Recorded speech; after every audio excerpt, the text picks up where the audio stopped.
Merci, Monsieur Wadzinski, d'être parmi nous. Donc, vous êtes professeur en sciences politiques et plus particulièrement en relations internationales à l'Université libre de Bruxelles. Vous êtes aussi membre du Centre de recherche et d'études en politique internationale, le REPI, à l'ULB, et chercheur associé au GRIP, donc qui est un groupe de recherche sur les questions militaires et de sécurité qui sont vos spécialités. Donc tout d'abord, dans quel contexte européen s'inscrit ce tournant militariste qui est imposé à la recherche? Oui, bonjour à toutes et à tous, j'espère que vous allez bien. Merci pour l'invitation.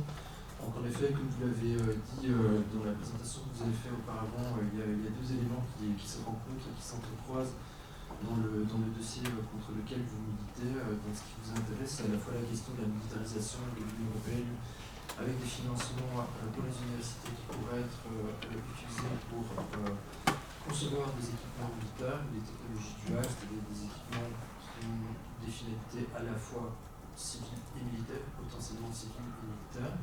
Et la question plus spécifique de la Palestine, des entreprises israéliennes d'armement, des universités israéliennes qui, entre elles, collaborent à la constitution, à la construction, à la fabrication d'équipements militaires.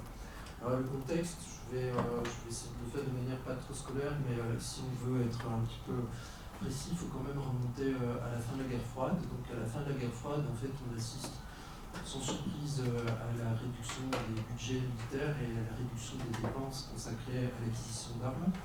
Et ça a un impact pour les fabricants d'armes à la fois en Europe et aux États-Unis. Mais aux États-Unis, ce qui se passe, c'est que il va y avoir, il reste une grande armée états-unienne qui continue d'acheter des équipements et on va assister en fait à un mouvement de fusion et acquisition, c'est-à-dire qu'il y avait de multiples entreprises de grande, de moyenne et de petite taille dans le domaine de l'armement et pour rationaliser entre guillemets le marché, les autorités, le Pentagone en fait enjoignent les fabricants d'armes à créer de grosses structures pour survivre à une période de réduction des dépenses militaires.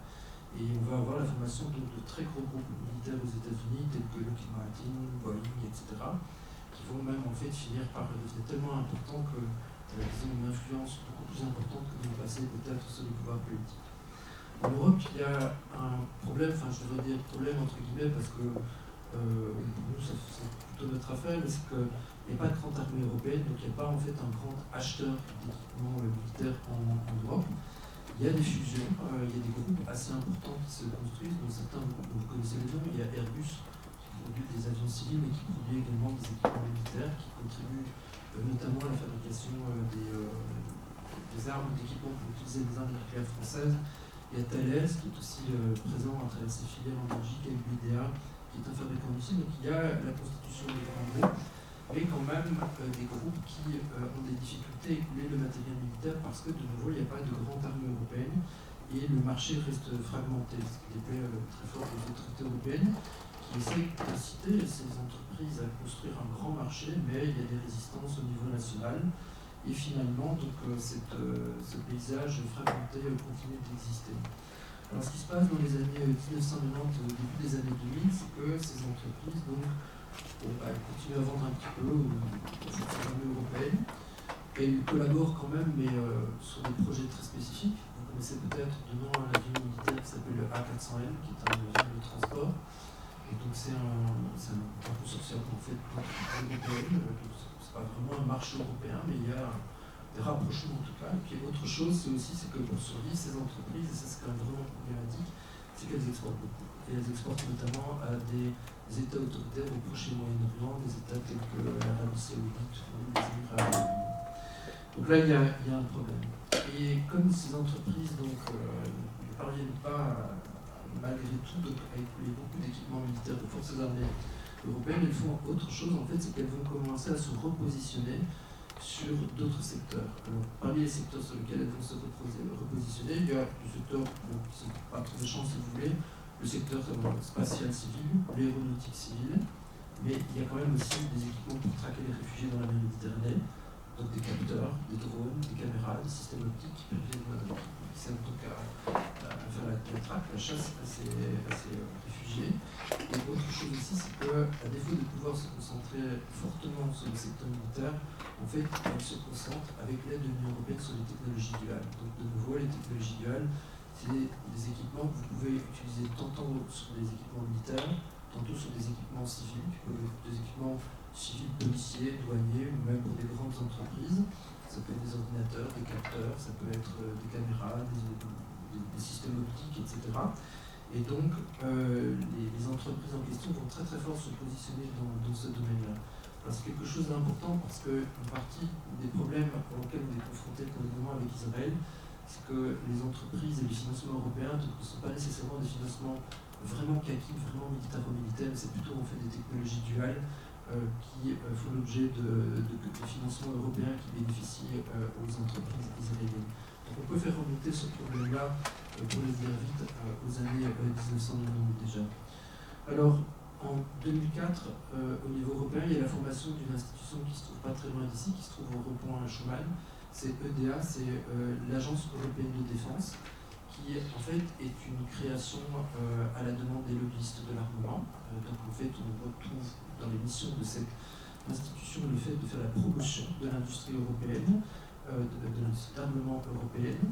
Et donc les lobbyistes se trouvent de fait dans les institutions européennes, pour le dire vite, hein, c'est un petit peu caricatural, mais voilà, au sein des institutions européennes. En 2014, il y a la guerre en Ukraine, et sa reprise en 2022 qui va constituer une aubaine pour les industries d'armement et pour ces lobbyistes pour insister sur la nécessité, selon eux, de produire davantage d'équipements militaires. Puis vous vous souvenez peut-être, dans l'actualité, le vice-président des États-Unis, J.D. Vance, qui s'est rendu à Munich à une conférence sur la sécurité. C'était il y a un peu plus d'une année, je ne sais plus la date précise, et il annonce que les Européens en fait sont des passagers clandestins de la défense, que c'est les États-Unis qui portent l'essentiel de la défense des Européens, et il les met en garde très fortement. Un mois par après, vous faisiez référence dans votre présentation au programme REARM européen, ou Readiness 2030. Donc un mois après le discours de J.D. Vance, en fait, Ursula von der Leyen annonce ce projet qui était évoqué, c'est-à-dire l'idée que les Européens mettront, dépenseront, consacreront approximativement 800 milliards d'euros en 4-5 années pour acquérir des équipements militaires. Ce n'est pas de l'argent qui est donné aux États européens par la Commission européenne, en fait, c'est essentiellement, c'est subdivisé en plusieurs catégories, mais la plus grosse catégorie, en fait, c'est des incitations aux États européens pour s'endetter, pour acheter des armes et pour soutenir leur industrie d'armement. Alors, on peut lire ça comme une volonté de répondre au discours des États-Unis. On peut lire ça également comme une volonté de se protéger de la Russie, mais là il y aurait beaucoup de choses à dire parce que les Européens disposent déjà pas mal d'équipements militaires dans leurs arsenaux et la question de savoir s'ils ont besoin de beaucoup en plus, c'est une question qui mériterait d'être débattue en un petit peu de temps. Et ce qui est intéressant quand même, c'est que plus ou moins à la même époque est publié un rapport d'un ancien membre de la Commission européenne, le rapport Draghi, qui est un politique et économiste italien. Et le rapport met en exergue une inquiétude de la part du milieu industriel européen, c'est qu'en fait les Européens exportent assez peu de produits industrialisés, et les deux secteurs qui marchent, c'est le secteur aéronautique et le secteur de la. Donc en fait, vous voyez que la guerre en Ukraine constitue une aubaine importante.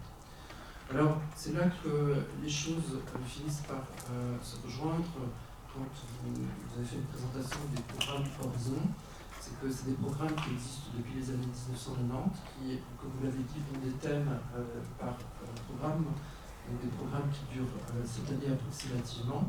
Et le thème qui arrive sur le tapis pour le moment, avec un budget qui est doublé approximativement par rapport au budget du programme qui se termine, c'est les technologies duales et les technologies destinées à fabriquer des armes pour se défendre.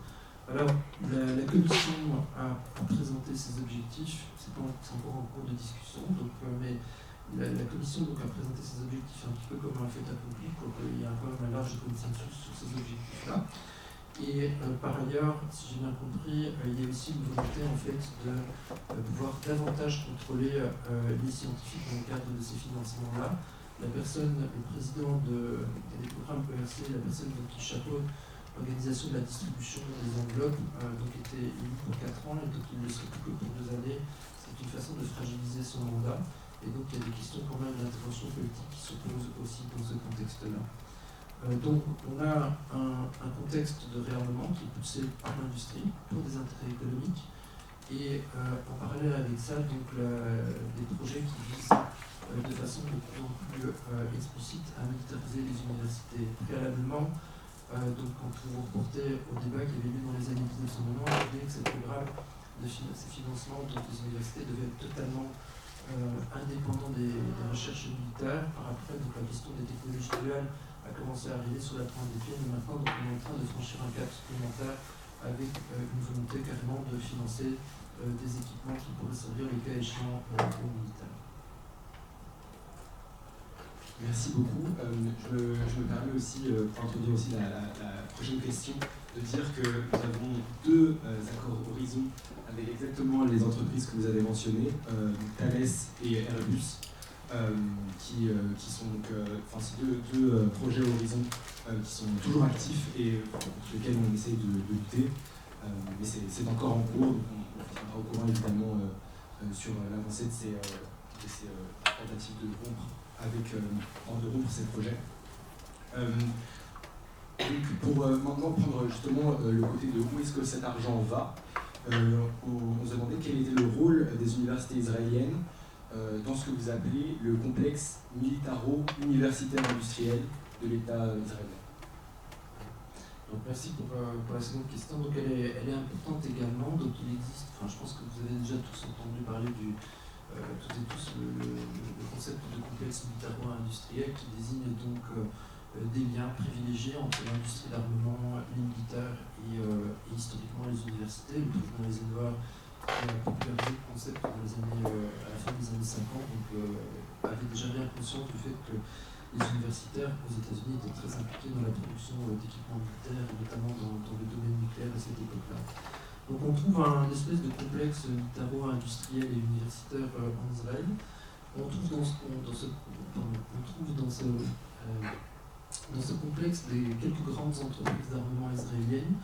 Elbit, qui en est une très célèbre, qui produit donc du matériel de technologie duale, mais vraiment des équipements militaires purs et durs. Il y a aussi une autre entreprise qui s'appelle IAI, Israeli Aircraft Industries, donc une société qui se focalise plutôt dans le domaine aéronautique. Une autre entreprise qui s'appelle Rafael, qui est plus spécialisée dans le domaine des drones notamment. Et puis voilà, ça c'est trois grandes entreprises. Il y en a encore quelques-unes supplémentaires, mais déjà celle-là elle structure le paysage. Il y a par ailleurs en Israël des petites et moyennes entreprises, des filiales qui produisent juste des composants. Ça c'est intéressant parce que l'industrie d'armement israélienne, en fait, elle produit et elle exporte assez peu de grosses armes, entre guillemets de gros systèmes d'armes à l'étranger, pas beaucoup de tanks ou de chasseurs bombardiers, etc. C'est plutôt vraiment des composants qui passent plus discrètement les frontières par ailleurs. Donc il y a ces entreprises, il y a les petites entreprises, il y a les forces armées, et il y a les services de renseignement qui sont directement actifs dans la conception, le design des équipements militaires, des systèmes de surveillance, de l'usage de l'intelligence artificielle à des fins militaires, etc. etc. Donc tout ça constitue un complexe avec des liens entre tous ces acteurs, les acteurs civils et militaires, avec des portes tournantes, comme on dit, qui passent d'un domaine à l'autre.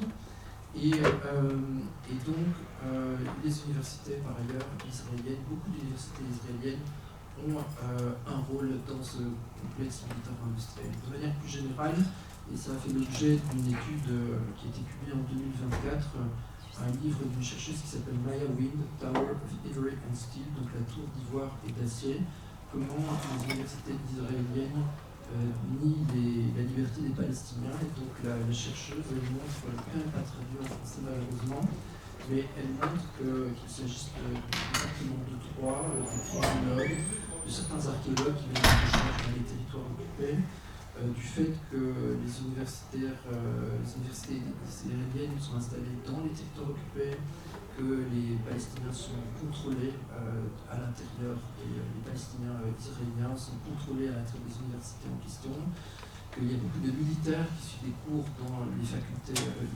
universitaires israéliennes et qu'ils sont éventuellement en uniforme et que donc il y a une espèce de pression qui s'exerce et que si vous avez des opinions dissidentes, c'est difficile de les discuter librement au sein de ces institutions.